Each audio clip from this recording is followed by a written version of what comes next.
Hello everyone. आज हम class 10th के मेटल्स और नॉन मेटल्स के ऑब्जेक्टिव क्वेश्चन लेके आए हुए हैं। तो पहला क्वेश्चन हमारा है which of the following pair will give displacement reaction.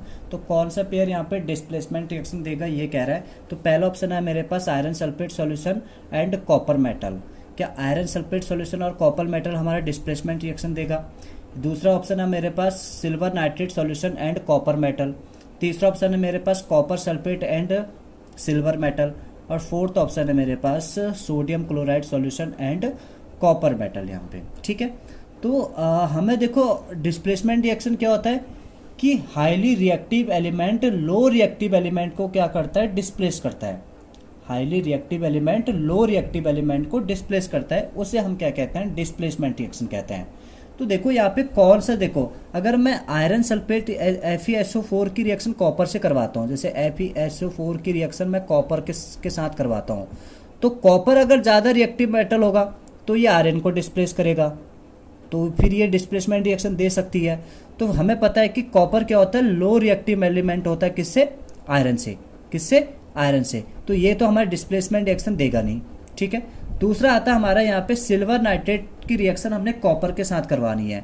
तो देखो यहाँ पे सिल्वर नाइट्रेट की रिएक्शन अगर मैं कॉपर के साथ करवाता हूँ तो सिल्वर तो क्या कहता है, लास्ट नंबर पे आता है। यहाँ पे रिएक्टिविटी सीरीज तुमने पढ़ेगी, गोल्ड और सिल्वर एक साथ आते हैं। तो ये कॉपर क्या होता है, ज़्यादा रिएक्टिव होता है सिल्वर से। तो क्या करेगा यहाँ पे, तो कॉपर क्या करेगा, यहाँ पे सिल्वर को डिस्प्लेस कर देगा।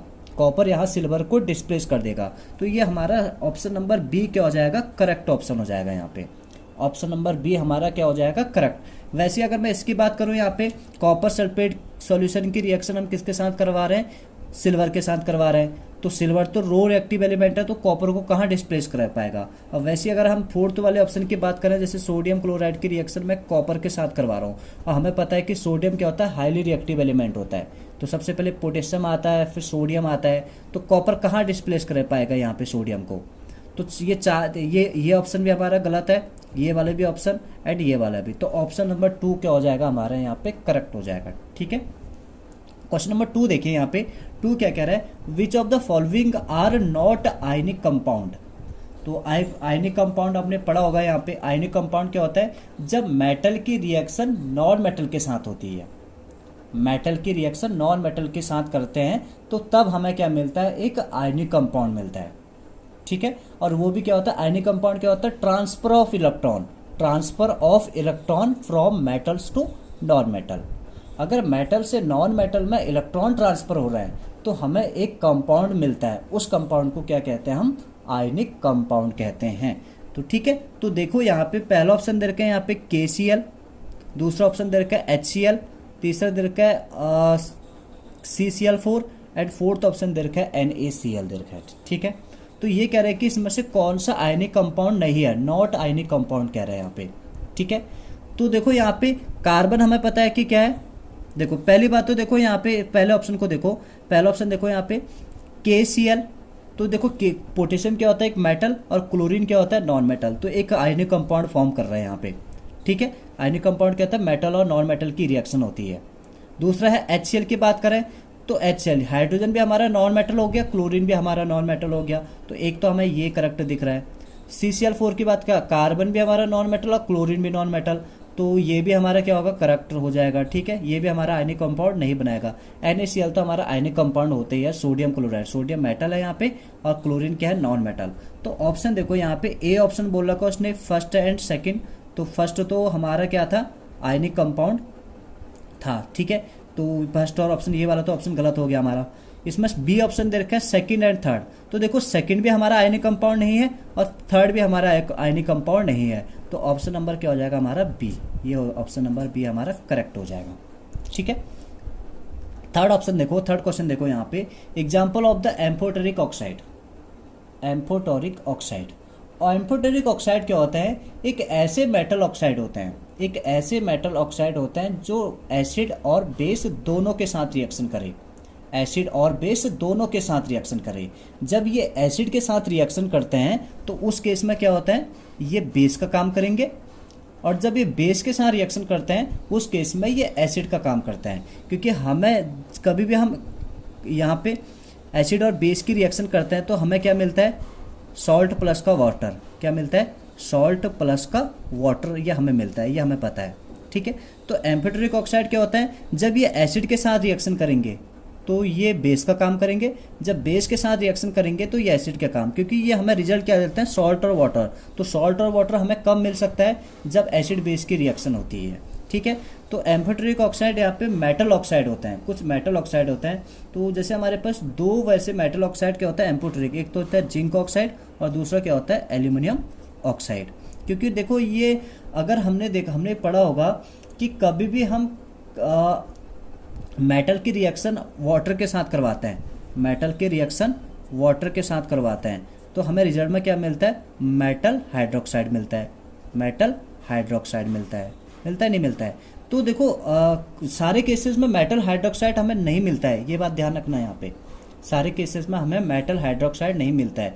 कुछ इस टाइप के होते हैं जो मेटल ऑक्साइड तक ही रिएक्शन कर पाते हैं। वैसे ये जो मेटल हाइड्रोक्साइड होता है ये दो स्टेप में होता है, पहले मेटल क्या करता है, वाटर के साथ रिएक्शन करने पे मेटल ऑक्साइड बनाता है, फिर यही मेटल ऑक्साइड किसके साथ रिएक्शन करता है, दोबारा वाटर के साथ रिएक्शन करता है, देन उसके बाद हमें क्या मिलता है, मेटल हाइड्रो ऑक्साइड मिलता है, ठीक है।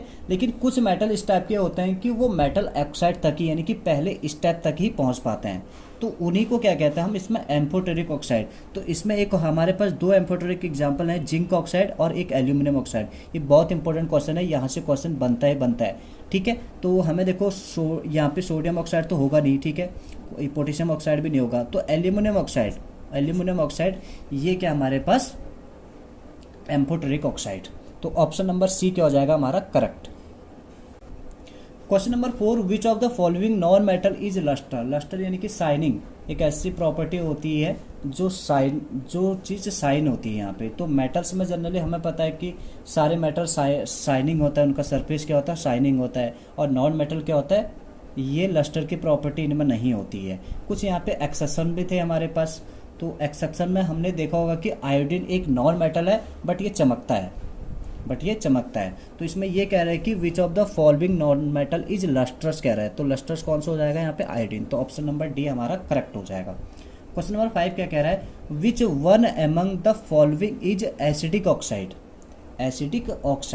तो एसिडिक ऑक्साइड किसे कहते हैं, देखो जब मेटल क्या कहता है, मेटल ऑक्साइड क्या कहलाते हैं हमारे, इनका नेचर क्या होता है, इनका नेचर होता है बेसिक, बेसिक। और नॉन मेटल ऑक्साइड क्या होता है, एसिडिक, ठीक है। विच तो ध्यान रखना है यहाँ पे, नॉन मेटल ऑक्साइड कौन सा बना रहा है, सोडियम ऑक्साइड क्या हमारा एक मेटल ऑक्साइड है, तो ये इसका नेचर क्या होगा, बेसिक होगा। मैग्नीशियम ऑक्साइड भी क्या है, एक हमारा मेटल ऑक्साइड है, तो इसका नेचर भी बेसिक होगा। कार्बन डाइऑक्साइड, तो कार्बन डाइऑक्साइड क्या है, नॉन मेटलिक ऑक्साइड है, तो इसका नेचर क्या होगा हमारा, एसिडिक होगा, एसिडिक। एल्यूमिनियम ऑक्साइड भी हमारा क्या है, एक मेटल ऑक्साइड है, तो इसका नेचर भी क्या होगा, बेसिक होगा यहाँ पे, ठीक है। तो यहाँ पे एसिडिक नेचर किसका होता है, नॉन मेटलिक ऑक्साइड का, तो आप पहचान सकते हैं कि नॉन मेटल, कार्बन हमारा नॉन मेटल है, उसके साथ हमने ऑक्सीजन के साथ रिएक्शन करने पे क्या देता है, ये कार्बन डाइऑक्साइड देता है, तो ये क्या होगा, एक नॉन मेटलिक ऑक्साइड है। तो नॉन मेटलिक ऑक्साइड का नेचर क्या होता है, एसिडिक होता है, और मेटलिक ऑक्साइड का नेचर क्या होता है, बेसिक होता है यहाँ पे, ठीक है। क्वेश्चन नंबर 6 देखो, the atomic number of element X is 12, which inert gas is nearest to X कह रहा है। तो कौन सा यहाँ पे इनर्ट गैस यहाँ पे X के नियर होगा यहाँ पे, ठीक है। तो एटॉमिक नंबर 12 हमारा जनरली क्या होता है, मैग्नीशियम होता है, ठीक है, मैग्नीशियम। तो मैग्नीशियम 12 नंबर पे आता है, ये हमें पता है, ठीक है। इसका एटॉमिक नंबर कितना होता है, 12 होता है। तो इनर्ट गैस किसे कहते हैं, सबसे पहले ये समझ लो कि इनर्ट गैस किसे कहते हैं, जिनके लास्ट सेल में इलेक्ट्रॉन कंप्लीट होते हैं, उन्हें क्या कहते हैं, हम इनर्ट गैस कहते हैं। जैसे कि हम बात करें यहाँ पे, जैसे हीलियम हो गया, तो हीलियम का एटॉमिक नंबर कितना होता है, 2। उसके बाद नियॉन होता है, नियॉन का भी देखो 10, तो इसकी इलेक्ट्रॉनिक कॉन्फ़िगरेशन करेंगे तो कितना आएगा, 28 आएगा। हीलियम की करेंगे तो इसका इलेक्ट्रॉनिक कॉन्फ़िगरेशन 2 हो जाएगा। उसके बाद आता है यहाँ पे आर्गन, आर्गन का कितना होता है, 18, तो इसका इलेक्ट्रॉनिक कॉन्फ़िगरेशन करेंगे तो 288 हो जाएगा। लास्ट सेल में कंप्लीट इलेक्ट्रॉन है इसके।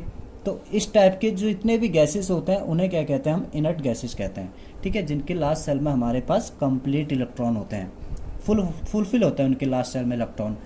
तो यहाँ पे देखो मैग्नीशियम के नियरेस्ट कौन सा दिख रहा है तुम्हें, मैंने 3 यहाँ पे लिख लिए, हीलियम, नियॉन, आर्गन, क्रिप्टॉन भी होता है, वो उतना जाने नहीं और काफ़ी दूर होता है। तो देखो हीलियम क्या है 2 नंबर पे है, नियॉन क्या है 10 नंबर पे है, और ये क्या है 12 नंबर, और तीसरा क्या है हमारे पास आर्गन है 80 नंबर पे। तो सबसे नियर कौन दिख रहा है इसमें, सबसे मैग्नीशियम के नियर कौन दिख रहा है, नियॉन दिख रहा है हमें, ठीक है। तो ऑप्शन नंबर सी क्या हो जाएगा हमारा, करेक्ट हो जाएगा यहाँ पे। क्वेश्चन नंबर 7 देखो यहाँ पे, विच of the following metal catch fire on reaction with air. तो कौन सा मेटल यहाँ पे फायर को कैच करता कहता है जब ये एयर के साथ रिएक्शन करती है, जब ये एयर के साथ रिएक्शन करती है। तो देखो मैग्नीशियम होता है, मैग्नीज होता है, पोटेशियम होता है, ये कैल्शियम होता है। तो एयर के साथ रिएक्शन करने पे कौन सा मेटल कैच फायर करेगी, तो जो सबसे ज़्यादा रिएक्टिव मेटल्स होगा, जो सबसे ज़्यादा रिएक्टिव मेटल, तो सबसे ज़्यादा रिएक्टिव मेटल कौन सा होगा, पोटेशियम होता है, उसके बाद सोडियम होता है, देन उसके बाद कैल्शियम होता है। रिएक्टिविटी सीरीज को आप देख सकते हो, ठीक है। तो यहाँ पे देखो पोटेशियम एक ऑप्शन मिल रहा है मुझे, तो ये ऑप्शन नंबर सी क्या हो जाएगा हमारा, करेक्ट हो जाएगा। जो सबसे ज़्यादा रिएक्टिव एलिमेंट होता है वही क्या होगा, एयर के साथ रिएक्शन करने पे फायर कैच कर लेता है। तो अगर यहाँ पे सोडियम ऑप्शन आता है तो सोडियम और दोनों मान के चलो कि सोडियम और पोटेशियम दोनों क्या करते हैं, एयर के साथ रिएक्शन करने पे फायर को कैच कर लेते हैं, ठीक है। तो ध्यान रखना, अगर सोडियम ऑप्शन अगर मान के चलो कि पोटेशियम ऑप्शन नहीं होता है तो उस केस में क्या करोगे, सोडियम हमारा करेक्ट आंसर हो जाएगा। अगर दोनों मिल गए हमें तो देखो उससे पहले क्या होता है, पोटेशियम सोडियम दोनों इक्वल आता है, लेकिन थोड़ा डिफरेंस होता है, पोटेशियम ज़्यादा रिएक्टिव होता है सोडियम के कंपैरिजन। तो उस केस में क्या करोगे तुम यहाँ पे, कि यहाँ पे क्वेश्चन इस टाइप का भी बन सकता है कि कौन सा ज़्यादा रिएक्टिव एलिमेंट है यहाँ पे। तो पोटेशियम उसमें कैच दोनों करते हैं, यहाँ पे फायर को कैच दोनों करते हैं, सोडियम भी करता है और पोटेशियम भी करता है। क्वेश्चन नंबर 8 है, व्हेन मैग्नीशियम ऑक्साइड MgO, ये M कैपिटल होगा, magnesium oxide dissolve in water to form magnesium hydroxide, ठीक है। तो कह रहे हैं कि magnesium hydroxide is obtain, the solution obtain is dot dot in nature.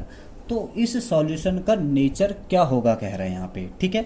तो हमने क्या करा यहाँ पे, हमने रिएक्शन क्या हुई हमारी, जब मैग्नीशियम ऑक्साइड की रिएक्शन हम किसके साथ करवा रहे हैं, वाटर के साथ, तो हमें क्या मिल रहा है, मैग्नीशियम हाइड्रोक्साइड मिल रहा है, ठीक है।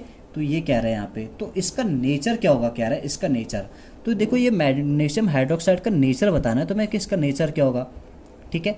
तो देखो ये तुम्हें क्या दिख रहा है, मैग्नीशियम हाइड्रोक्साइड को अगर वाटर के साथ रिएक्शन कराएंगे, जैसे इसको अगर वाटर में हम डिजॉल्व करवा रहे हैं, तो ये क्या देगा, OH माइनस आयन देगा। ये तो कन्फर्म है कि ये OH माइनस आयन देगा। और OH माइनस आयन कौन देता है, जिनका नेचर क्या होता है, जो बेस होता है, यानी कि बेसिक इनका नेचर होगा। इनका नेचर क्या होगा, बेसिक। देखो एक एम्फोट्रिक तो है नहीं, ये न्यूट्रल भी है नहीं, एसिडिक होगा नहीं, ठीक है, एसिडिक होगा नहीं, क्योंकि अगर H प्लस आयन दे तो इसका नेचर एसिडिक होता, ठीक है। तो इसका जनरली नेचर क्या होगा यहाँ पे, एल्केलाइन को ही हम बेस कहते हैं।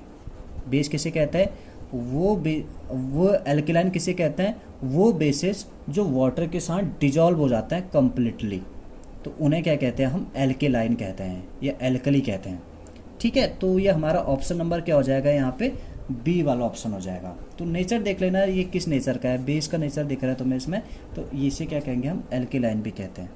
क्वेश्चन नंबर 9 देखो, विच of the following metal does not react even with steam कह रहा है। तो कौन सा मेटल यहाँ पे स्टीम के साथ रिएक्शन नहीं करता। तो रिएक्टिविटी सीरीज में लास्ट के मेटल्स पे आ जाओ, लास्ट के मेटल्स पे। तो हमने देखा होगा रिएक्टिविटी सीरीज में कि जो लास्ट के मेटल होता है, लो रिएक्टिव एलिमेंट, वो ना ही कोल्ड वाटर के साथ रिएक्शन करते हैं, ना ही हॉट वाटर के साथ रिएक्शन करते हैं, और ना ही स्टीम के साथ रिएक्शन करते हैं। तो लास्ट के 2 एलिमेंट क्या थे हमारे पास, एक गोल्ड था और दूसरा क्या था यहाँ पे, एक सिल्वर था। सिल्वर और गोल्ड ये हमारे पास लास्ट के 2 एलिमेंट होते हैं जो लीस्ट रिएक्टिव एलिमेंट होता है। तो इनमें से तुम्हें कोई दिख जाएगा यहाँ पे। देखो पहले ऑप्शन में हमें सिल्वर दिख गया, क्योंकि देखो आयरन तो रिएक्शन करता ही है यहाँ पे, ठीक है, वाटर के साथ। सोडियम तो हाईली रिएक्टिव एलिमेंट है, कैल्शियम भी क्या कहता है, हाईली रिएक्टिव एलिमेंट है यहाँ पे, ठीक है। तो हमारा क्या हो जाएगा, सिल्वर। तो सिल्वर क्या होता है, ये स्टीम के साथ भी रिएक्शन नहीं करता है, ना ही वाटर के साथ कोल्ड वाटर के साथ रिएक्शन करेगा ही, ना ही हॉट वाटर के साथ, ना ही स्टीम के साथ। क्वेश्चन नंबर 10 देखो, identify non metal which exist in liquid state in room temperature. तो मुझे एक नॉन मेटल आइडेंटिफाई करना है जो रूम टेम्परेचर पे क्या होता है, लिक्विड स्टेट में होता है। तो एल्यूमिनियम तो हमारा एक मेटल हो गया, मर्क्यूरी भी एक मेटल होता है, ठीक है, नॉन मेटल बताना। आयोडीन नॉन मेटल होता है बट ये लिक्विड स्टेट में नहीं होता रूम टेम्परेचर। ब्रोमीन एक ऐसा हमारे पास नॉन मेटल होता है जो रूम टेम्परेचर में लिक्विड स्टेट में होता है, रूम टेम्परेचर में लिक्विड स्टेट में होता है, ठीक है। तो ये हमारे पास पार्ट 1 में 10 क्वेश्चन थे और काफ़ी इंपॉर्टेंट क्वेश्चन है, तो आप इनको कर लीजिएगा। अगर वीडियो पसंद आई है तो लाइक शेयर एंड सब्सक्राइब ज़रूर करिए।